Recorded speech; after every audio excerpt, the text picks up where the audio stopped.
have had a couple of stinker games, and that game 7, it just like, they were rattled. It looked like they were out hustled on the boards. The lazy turnovers, you could see in the intermission how frustrated Mark Messier was. Boy, he wanted to jump over the desk and wanted to grab a stick and get out there. And already they're talking, Brent, about Gallant possibly getting let go, talking about an ouster of him. What a crazy 48 hours for the Rangers. All of a sudden now they want to blow it up because of what they did, before the deadline. And now they're out. The Devils go on.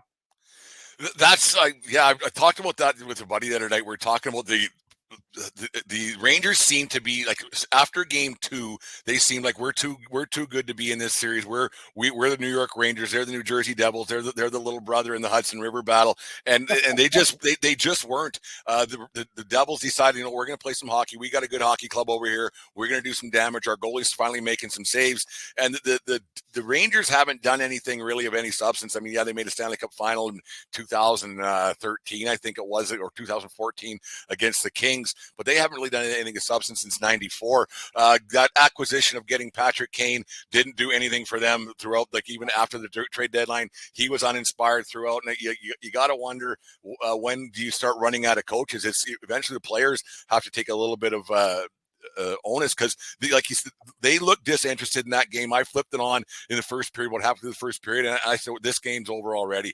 That the Rangers had zero pushback. The Devils were good, and they got some goaltending. When that series was 2-0, I thought it was going to be over in 4. The way that I thought this one's going to be a sweep. It's hard to sweep in the National Hockey League playoffs. It doesn't happen very often anymore. But I thought that the Rangers were the better team through and through. I had Rangers in 6, and they should have ended in 6, because that game 7 was an embarrassment for the Rangers franchise.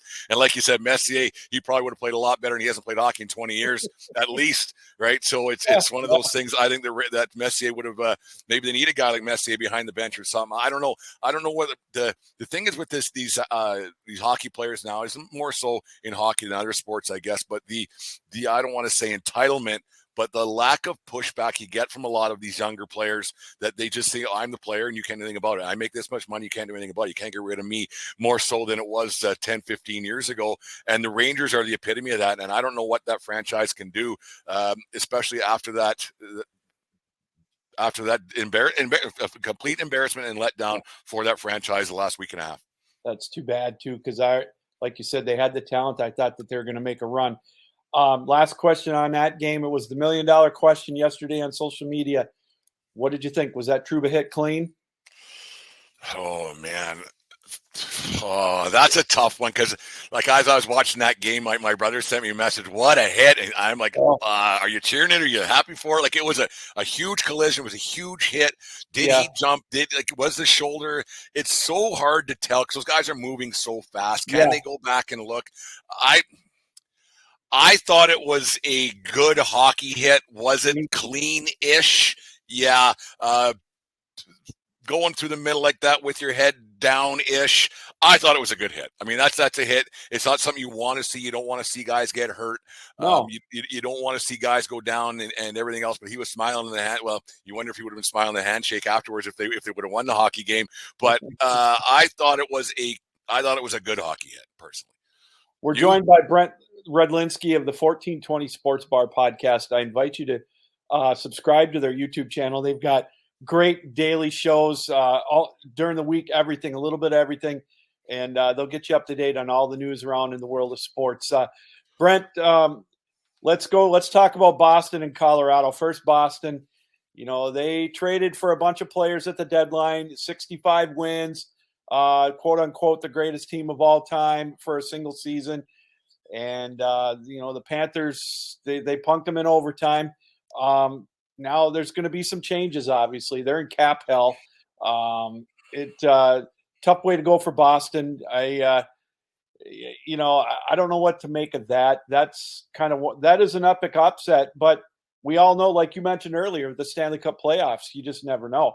And Colorado, they got dethroned. We already talked about the Kraken winning last night, but I honestly thought with Boston up 3-1, all I can think of, and you might appreciate this, was the Red Wings and the Maple Leafs back, I think it was 86, 87, John Brophy doing the choke sign at the Yeah. end of the series when Detroit came back in the first round, back when they used to do the playoffs where you did like the Norris. I think it was the first round of the Norris, but boy, oh boy, that collapse is epic for Boston. I don't know where they go to from here.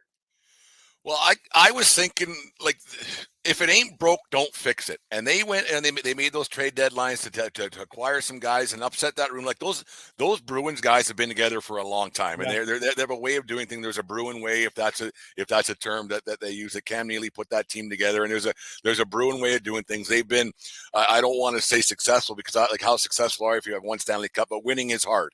It is a tough thing to do. But they've had a very, very good, solid franchise for the better part of 12, 13 years. They got that one Stanley Cup in 2011 versus the Vancouver Canucks, and then they really haven't done much since. They're ousted in the second round, mainly the first round a few times, and then this collapse up 3-1.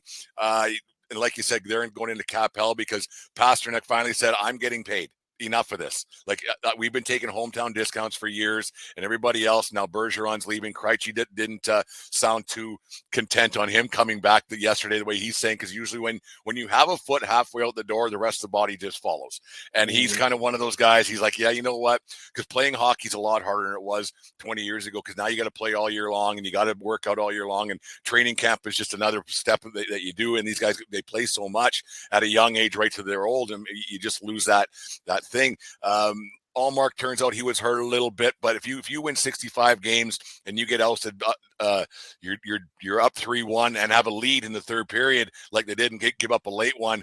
That's a tough pill to swallow. And where they go from here, cap hell, like you said, Lou. Like it's tough. It's tough to keep a team together as long as they did, and not being successful. Does the ownership group say, well, we didn't win with these guys, maybe we can win without them, and we can make some changes and do something and try something else? Because being successful in the regular season, it's okay.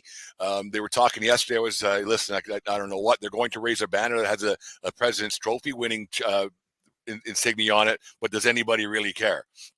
Right. Does anybody put a President's Trophy replica thing on their mantle? No. It's just a thing. It helps your first round matchup a little bit, but those teams that make the playoffs, the way the NHL has it set up now, the way it's always it's different. Like you were talking about the old Norris and Smythe division battles back in the 80s and how it was set up back then. The matchups weren't set like they are now. Like you could almost, like clockwork, back in January, we knew that the Toronto Maple Leafs and the Tampa Bay Lightning were meeting up in the first round. So winning a President's Trophy and going for it the way the Bruins did, and having the best team ever, quote unquote, and getting 65 wins, what was it worth it?